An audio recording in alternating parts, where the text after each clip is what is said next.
Can a lion beat a tiger in a fight? If you have even just the slightest fascination with animals, with large predators, chances are you've wondered at least once in your life, can a lion beat a tiger in a fight? People have pondered what would happen in a battle between a lion and a tiger for years. They can't help but to imagine scenarios of this playing out.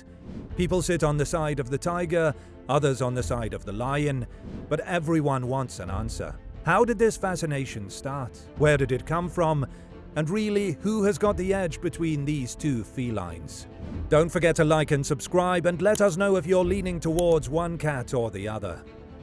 The origins of the rivalry.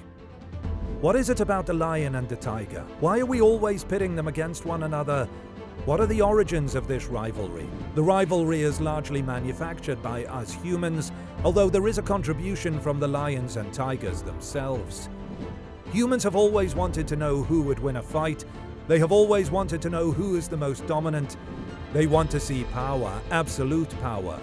Why else would people be fascinated with learning which bears are the biggest and strongest and most vicious? Why else would people wonder if a gorilla could take on 100 humans? A grey wolf versus a cougar, battling for the title of North America's strongest carnivore? Start a sign-up sheet. Everyone wants to watch. It's like watching a heavyweight boxing match.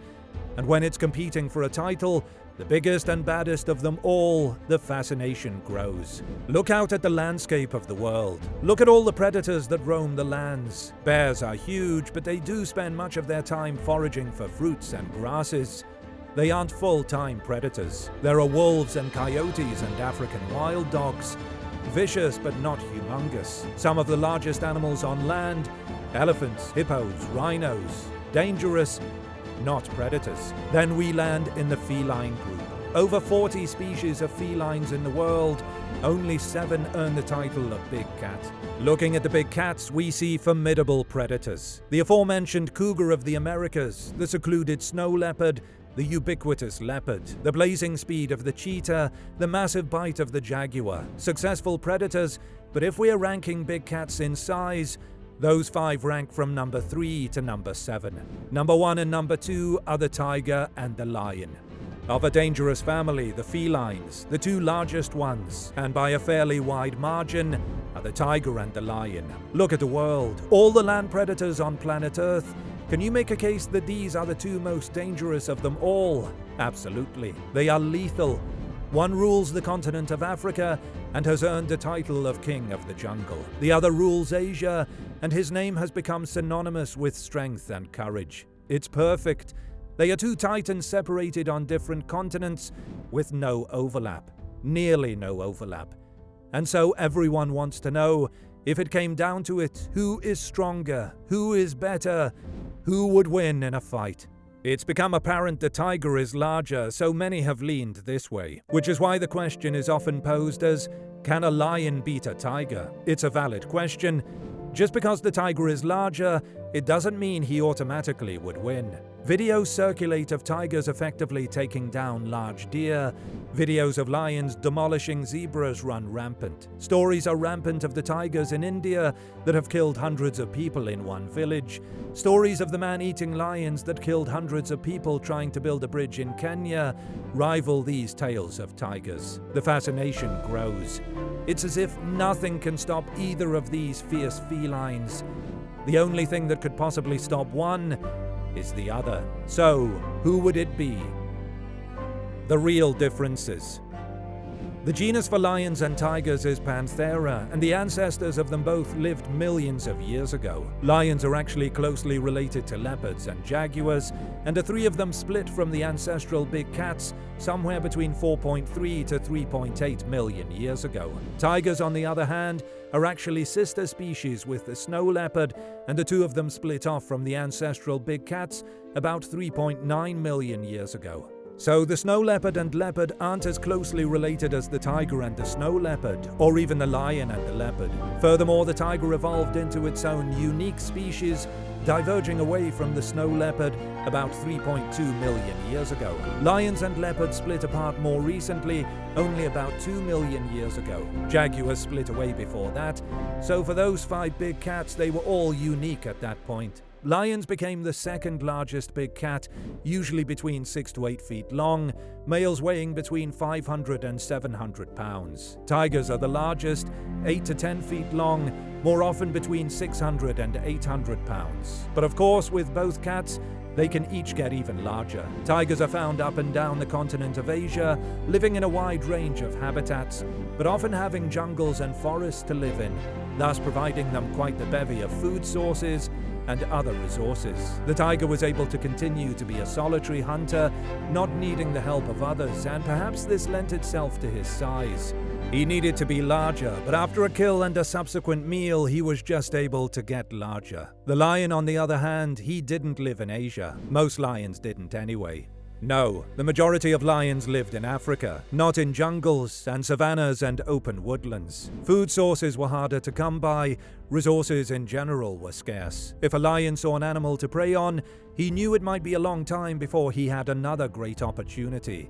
He would need to catch this animal. Another big factor in the life of a lion, he had to compete with far more predators than the tiger. Hyenas, leopards, cheetahs, African wild dogs. So many successful predators, fewer resources. The lion was forced to become a pack animal, or else he'd run the risk of perishing. For these reasons and several others, lions formed their prides. Several females raising the young together, and a coalition of males to round out the pride. A pride of lions could be 6 strong, it could be 10 or more strong. It was their best chance at survival. Other developments set in. Let's look back to the tiger, who frequents the jungles and forests of Asia. He hunts many animals. Boar, pig, and deer are common prey for him. For instance, there is the sambar deer, weighing about 400 pounds and able to run up to 31 miles per hour. Compare that to common animals that lions have to hunt in Africa. The wildebeest, 600 pounds, able to run 50 miles per hour. The zebra, as much as 1,000 pounds, able to run 40 miles per hour. Oftentimes, the animals that lions are hunting are faster and bigger than the animals that tigers are hunting. Yes, they're hunting in a group, but they need immense strength to take down these larger animals, and they need even more speed. Compare the tiger's top speed of 40 miles per hour to the lion's top speed of 50 miles per hour. The lion is faster out of necessity. Is he stronger? He has to take down larger animals, but he's working with the rest of his pride. Does that make a difference? Pack mentality versus lone wolf mentality?